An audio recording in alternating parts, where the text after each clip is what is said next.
Oh, wow. So the last time we chatted, Yes. you were kind of trying to tease what other characters we might see, and here we have Riri. Yeah. Ironheart. So what was the decision into making her the next to join the group? That was decided from the very beginning, but we understood that each of these characters needs time. These are character stories. These are relatable character stories about young people that we want the audience to connect with. And so you need to give them each time to be introduced and to see their character arc start to play out. So we saved Riri until we had really gotten most of the team together. We got Ghost Spider's story sort of resolved to a large degree. And then there was room for Riri to come in, and there was a significant story about a girl who's very isolated and focused on her inventions and not really connected to the real world and doesn't have relationships. And then we also wanted to resolve the Hollis storyline from the feature length, and Captain Marvel come in. So we needed 44 minutes to work through this stuff and have it all be connected so that Riri becomes a friend and becomes a better hero and joins the team. So there are a lot of positive elements for the series, like it's a very approachable for kids, and there's a diverse cast, both as the characters and the voice talent. Do you see any potential in incorporating like STEM-based elements into the show?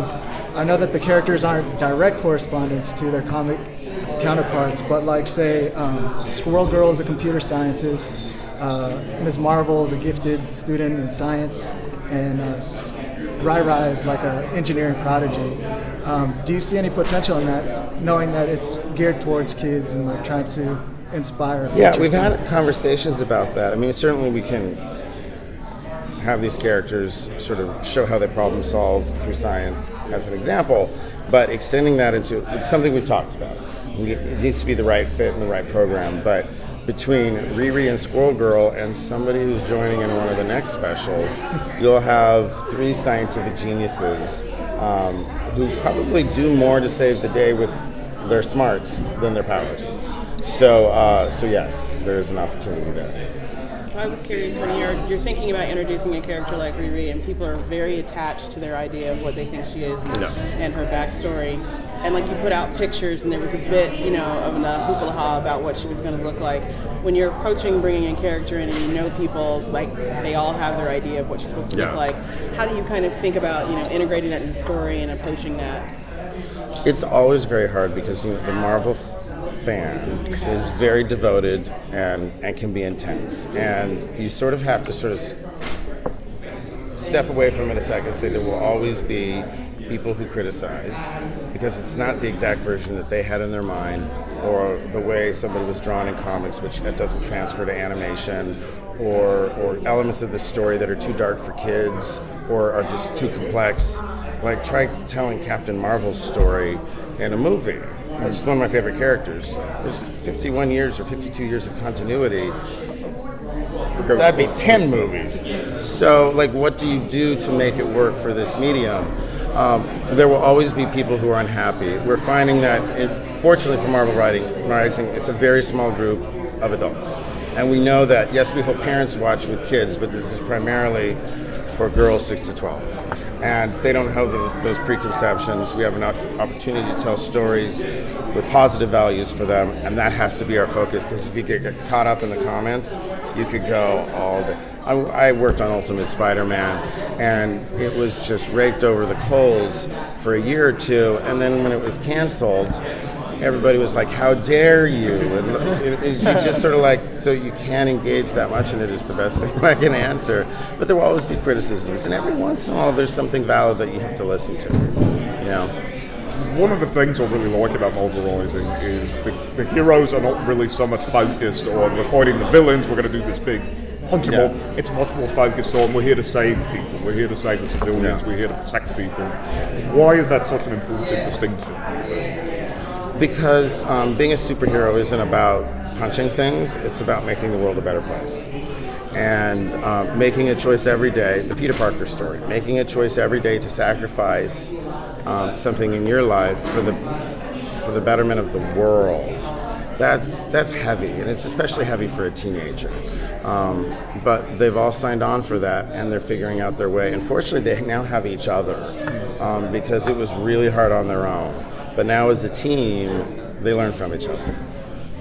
as you guys get to see the voice actors kind of bring these people to life, how much does that impact how you go forward with the story, given the talent that you have behind each of the characters? In some cases, yes. Like Milana Weintraub, who plays Squirrel Girl, brings such quirkiness to her vocal performance that we now sort of write in her voice because it's just so specific. And in the case of Sophia Wiley, who plays Riri, she can hit emotional beats really hard.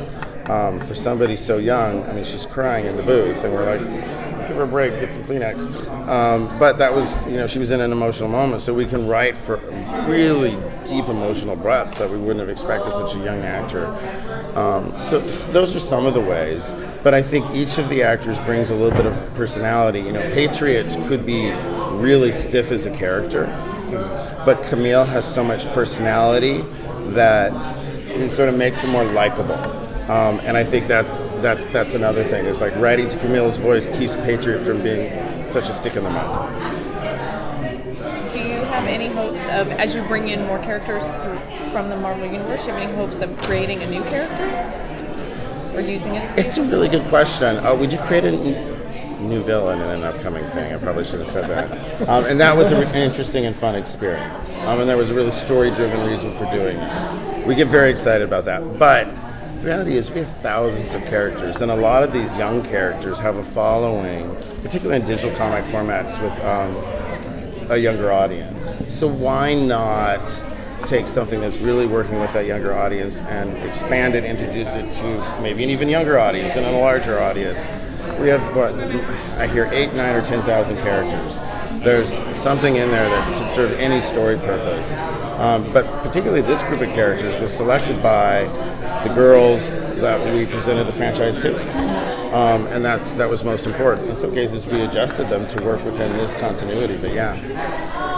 One of the things I really liked about this newest special was the relationship between Riri and Squirrel Girl. That's just such a fun grouping together. I've said it multiple times to other people, but it felt very Broad City.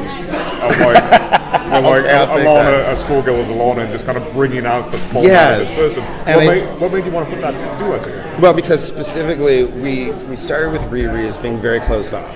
She has a lot of pain in her past, and she has sort of buried herself in this world of science and her inventions as her escape. But that's not emotionally healthy. And girls are really interested in stories about characters evolving and developing friendships and learning how important that is. So the best character to bring somebody out of their shell is Squirrel Girl, because she has no barriers and she's impressed with everybody. She's not afraid to express it, and she's not afraid to call people on their weaknesses in a constructive way. And she's just so joyful, and she's so impressed with Riri's technical skills. So we just thought that was a perfect pairing. And we would need somebody really to break through Riri's shell. Anytime you're talking about something geared towards kids, there's always toys and action figures you can factor in there as well. Is that all in the back of your minds? All like, oh well, this action figure might do well, so maybe we should put this person in the show or that person in the show. To some extent, yes, but consumer products is a fickle business, and there's a lot of competition from year to year. So it was really about which characters were girls connecting the most with, and that we thought we could tell the best stories for, and who had the most opportunity for character growth that was inspiration. And then if the rest follows, great. And that's true of everything that we do. Ultimately, all of our shows are meant to help support generally the CP business, but we can't let the tail wag the dog, or it's a pretty messed up dog.